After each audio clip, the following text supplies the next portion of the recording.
subject today is going to be a movie that actually I just saw this morning. This is a movie that's done astonishing business. Yes. And as you may have guessed, there's a movie called Sex and the City. The movie itself, I found very disturbing to me. In what way? It's the kind of movie that I expected to like. I'm what some people call a metrosexual. That is, I'm a straight guy I love very interested in things like clothes and food and all those things. And you like romance, too. I love romance, and before romances with basically happy endings. Yes. And so I thought it was going to be, you know, I found it actually maybe the most detestable movie I've ever seen. You didn't like those four ladies? I seriously disliked everybody. What's her name? Jessica, what's her name? Sarah Jessica Parker. Sarah Jessica Parker.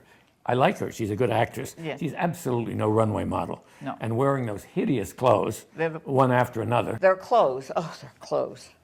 And then chooses to get married at the end in a very simple, horrible dress that doesn't even make sense. It was a dress that in the 50s my mother would not have worn. It was so unstylish. But it is so shallow and vile, I thought, and such I'm shocked, Lorenzo. I gross thought you would sexual really... jokes. I wanted to like it. I didn't find it amusing in any way. It was maybe... Did you think it was a little softcore porn, sort of? No, they had a few shots like that, yeah. They had a few embarrassing. softcore. Then they cut several times to the dog, a little dog humping a pillow. Yes. That's their idea of a joke. Yes. The dialogue. Some years ago when I was writing a play that I was working on with a director, Abe Burrows, a great comedy writer and director. He said, Lorenzo, you'll never succeed as a comedy writer. He said, because you write smilers, not laughers. And there's nothing more deadly to comedy than the smiler. A line that makes you smile, but doesn't have a sharp release for a laugh. This was filled with smilers. Of course, the big laugh is that one of the characters drinks water in Mexico and has to let loose in her pants. And they think that is the funniest thing that's ever happened. That will give you an idea of the movie. Well, that's an old, as I said, they use every cliched old thing like that. I mean, Montezuma's Revenge. I just found it surprisingly unimaginative. I, of course, had to think about what it was like when I was in New York some 40 years ago, and the book that was published that we all paid attention to was Sex and the Single Girl, Helen Gurley Brown. It's 1962 she wrote it, and of course she founded Cosmopolitan, which is the beginning of all this, really, isn't it? In a way, it's still devoted solely to that, though. To that subject. But only on the grounds of sex tricks. Yes. I mean, 50 things that the guy wishes you dared do to Yes. him. That's the typical supermarket cover title in Yes. Cosmo. It's the same thing. Yeah, the same thing. Same thing. And it's Women now haven't changed. and 43 years. And Hillary Clinton notwithstanding, there has not been an obvious feminist movement that seems to make any difference. The book before Sex and the Single Girl is The Best of Everything, Rona Jaffe's book about women working in the publishing world, or that world. That's a trash book, but it's fun. And that movie was made, interestingly enough, with Natalie Wood playing the Rona part. Remember Mary Tyler Moore? When it was on the air for so many years, women got together on Saturday night to watch Mary Tyler Moore because they admired her spunkiness. Do you think these women are spunky? Terrifically. The central episode of the plot is that, what's her name? I never can remember it. Sarah Jessica Parker. She's about to marry the famous Mr. Big, and then she gets left at the altar. He didn't leave her at the altar. She left him, in my opinion. Yeah. He was late. The real reason I loathe the movie is that these women are so involved with themselves. The children involved, the Chinese little girl is used as a prop in the movie.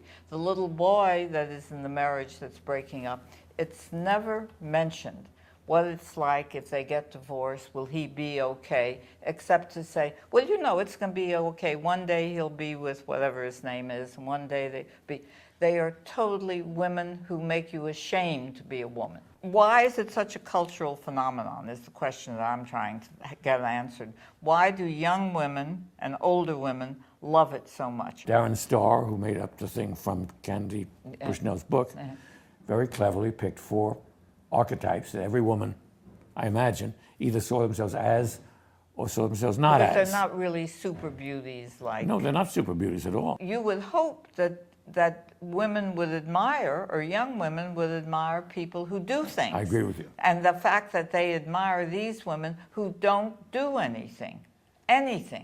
except for being able to get laid, what else do they do?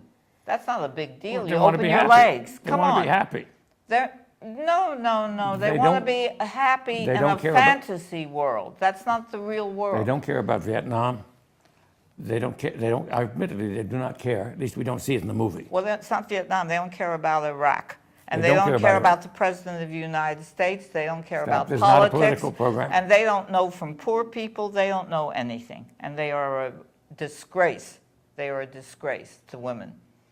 I'm not, though someone said, I want to be with the sisterhood. I mean, that's bullshit. It's not about careers. It's not about, making it in the big city. They've done that. That's on the side. But this is about sex. They weren't very sexy scenes.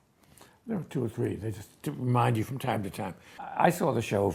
I wasn't a super fan, but I saw a number of episodes. It was much better in episodes. It's too much of it in one Time. gulp, because then you are aware of the total vapidity of the characters. Also, the quality of the filmmaking was very television, I thought. I think the camera was only in full master shots. Cynthia Nixon gave the best performance, such She's as it was. probably the best actor. She's much the best actress. It is not the kind of woman's movie in which all the guys act like total rotten people who act No. badly. In fact, the movie does make plain that the guys have an excuse for acting badly, and they've been provoked by these women. Yes. No question the women have acted badly towards them. But then the end of it, it says it's all about forgiveness. Forgiveness is for really important things.